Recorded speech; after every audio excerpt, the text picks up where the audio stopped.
Webb's turned on. He likes it. Look. He's such a champion, even his underwear say it. Look at that. Champion through and through. All the way down to your underoos.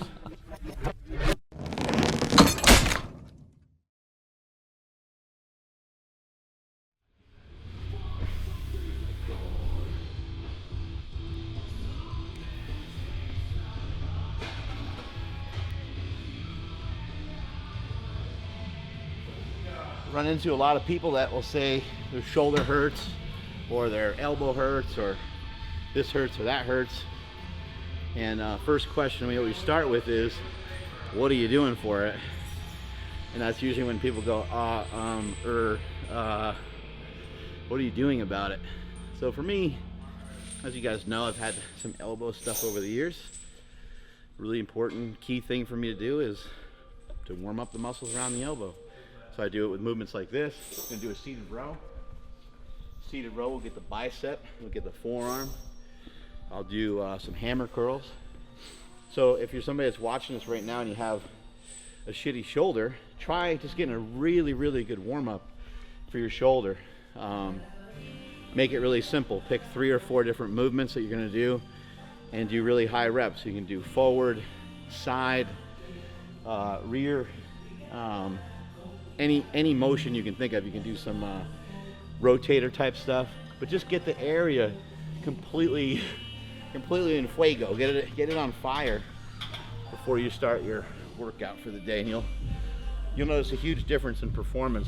But if you ignore it and never really do anything about it, in my opinion, you're not allowed to bitch about it. Don't talk about shit that you're not trying to fix.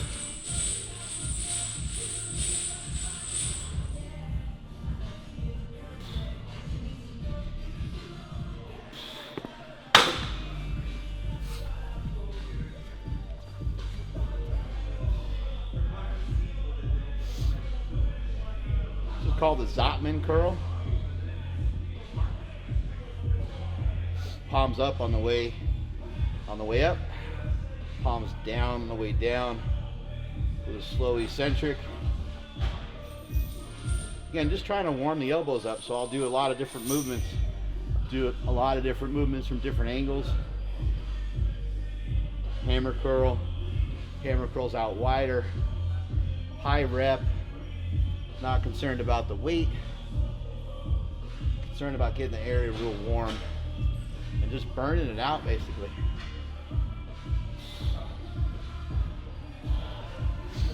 If you're concerned about it fatiguing you for your workout, a big part of this is to make sure that you're not doing too many movements, too excessively, that are directly related to the movement that you're going to do for the day. So when it comes to something like the elbow, I do want to get the tricep warm and I want to get the elbow joint warm, but I don't want to tax the tricep, so weights are going to be really light, reps will be high, and I'm not going to overdo it. I'm not going to do a million sets. I'll do like 2 sets, 3 sets, something like that.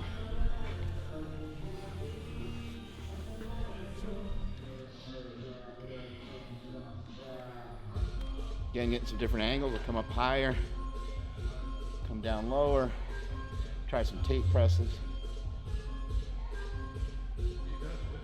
try some bench pressing.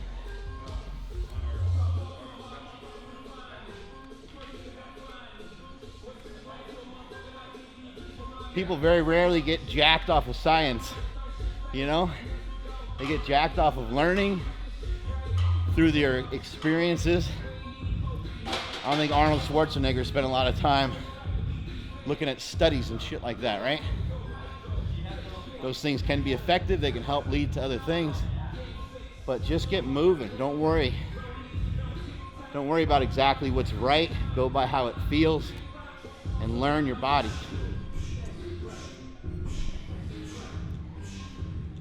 Already a huge reduction in pain. One of the greatest painkillers you can ever take is to move.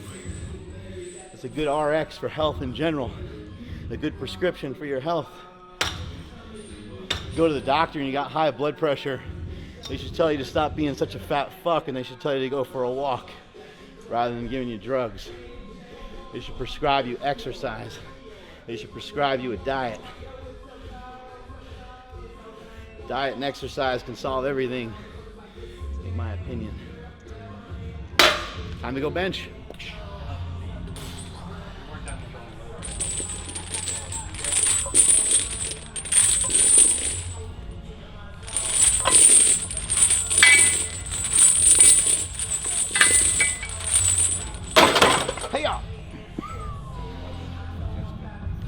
Oh, you took both of them off? Yeah. I want it right here. You feeling that? Guardians sphincter. Feel that? Sphincter. I will in a minute. Look at this. Yeah. It's at least a C. If it was me, he'd be pissed off. That's a C. Webb's turned on. He likes it. Look. He's such a champion, even his underwear say it. Look at that. Champion through and through. All the way down to your underoos. This is not muscle mass, ladies and gentlemen. This is called gynecomastia. Synthetic rubber. That's fucked up. Oh my god. Oh, you are a power bear. Oh, a little sensitive there, right? It's like you've been holding your breath underwater. I was underwater.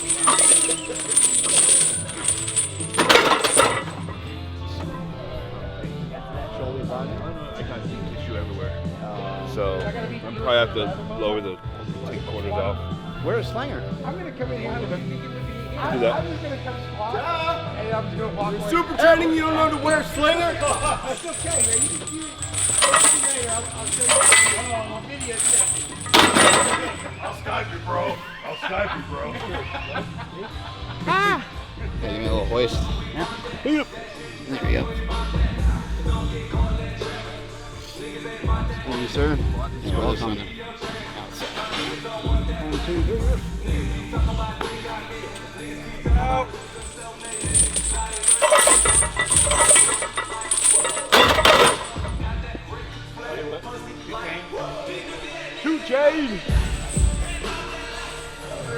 This is my little homeless shopping cart where I got all my tools here to help me get through my workout.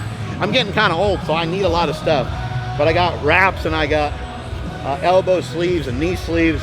Hammy bands help protect the hammy during some deadlifts and squats. And I got these Biggie compression cuffs, which I wore on my elbows today. I'm not in a lot of pain, but as I always say, you know, protect yourself before you wreck yourself. I also love wearing a belt when I bench press. I know that I sell a lot of these products. You guys are like, oh great, he's trying to sell me more shit. I am, but I was put on this very earth to make the world a better place to live, and I can't make the world a better place to live if you guys are all jacked up and hurt all the time. So a lot of these products help keep me safe during the workout. My wrists don't hurt particularly, but I wear wrist wraps. Can I lift without the wrist wraps? Of course, and sometimes I do. Sometimes I lift without a slingshot, sometimes I lift without elbow sleeves, sometimes I lift without compression cuffs, and sometimes I'll lift without a belt to help promote strength in different ways. But if you want to last for a long time, I've been doing this for 25 plus years, and I still feel good. Yesterday I squatted, I did farmer carry, and I did a bunch of walking lunges in here, and I went and did a trail run with my boy Smokey yesterday. I'm really sore today, but the point is I'm able to do things now that I was never actually able to do before. I'm getting more athletic. I'm getting in better shape. A lot of you have commented and said I look younger. Probably not younger than a lot of you, but I look younger than I did before when I was super fat. So the objective and the goal is to always get better. If you're not getting better, you're getting worse. And one way to ensure that you're going to always get better is to not get hurt, not get injured, not get sidetracked, and not fall off your horse. 1, 2, 3, up, out, release.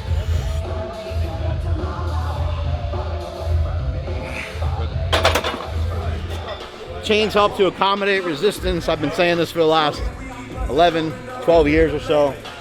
Weights are lighter at the bottom and heavier at the top. We have an equal amount of chain on the bar as we do bar weight right now. About 205 pounds of bar weight, and there's about 200 pounds of chains. some raw lifters and some people that are really good at programming and some people that are smarter than myself have said for raw powerlifting, they like to use less accommodating resistance. So they typically will only use like a chain or two, a much smaller percentage. This is about, it's about 200 pounds of chains, like I said. Normally, I think most people would only want a small amount of accommodation, maybe 20 pounds or 30 pounds, somewhere in there. Mike Teixeira talks about it quite a bit. Check out some of the stuff he's doing. But really what it does, the reason why we're doing it is it helps to promote explosive power. It helps us to drive into the bar and basically produce more force, trying to teach us to be faster, basically. A lot of times when we miss lifts, it's not only because we're not strong enough, it's also sometimes because we didn't move the weight fast enough. So here we go. Go! Come on, Mark. Lock in, let's go. Hand. Come on. Up, up, out! There you go. One more. Woo! That was a doozy. 1, 2, 3, up, out. Nice, that's all good, yep. Another thing that's going on here with the chains or with the usage of bands, with the weights being lighter at the bottom, you can utilize this in your training anytime you're hurt or banged up. Now the bands sometimes, for lack of a better term, sometimes they're kind of violent on your body and sometimes they kind of beat you up. The chains is a little bit more related to straight weight and it can be a little bit more comfortable, but I understand you can't always drag chains into your commercial gym, but you can simply bring in some bands very easily. By accommodating the resistance and having those weights be lighter at the bottom, if you're suffering from a shoulder injury, a pec injury, or an elbow problem, having the weight be lighter at the bottom feels more comfortable. And you can basically, as your body is getting into a more favorable position, at the bottom of a bench press is the least advantageous position that there is. The bottom of a squat, same thing. For most people, some people are a little different, but for most of us, the bottom position of a bench press or a squat is kind of the hardest spot that there is. So we're in the least advantageous position. While we're in that position, the weight is becoming deloaded or unloaded, much like the slingshot. That's why the slingshot works so well for a lot of people, is because it dissipates, it removes, it takes some of that weight off of your shoulder when your body is in the worst mechanical position. As you get into a more favorable position, as you go to press through the weight, more and more chain or more band tension will pile up on the bar. And it will help also not only promote speed and force production, but it will also help promote a good strong lockout. You know how we get that weight off our chest a lot of times, unless you're an idiot and use way too heavy a weight, you'll get pinned, right? We can almost always get the weight off our chest, but it's hard to try to transition through the second part or the finishing part of the lift.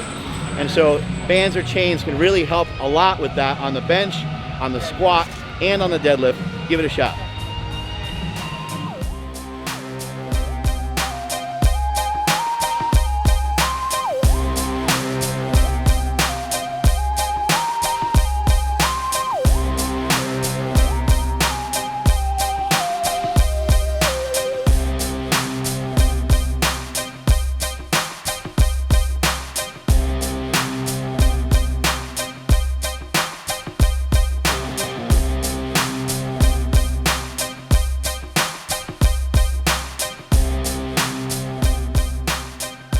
Training session here at SuperTraining Gym once again. It feels good to be back in the States, and it feels good to be back at SuperTraining Gym, my home away from home. Got some good squats in yesterday with the team. That felt really good, and I'm really sore from that workout. Got in some good benching today. My bench is very far off of the strength that I want it to be, but that's what I'm in here working for. The goal from years and years ago, from when I was in my prime of powerlifting, is the same as it is today. The same goal. The goal is to get better.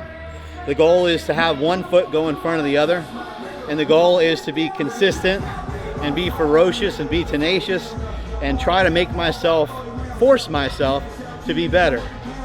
At this time, I'm weaker than I have been. I take less stuff than I used to. You can read between the lines on that.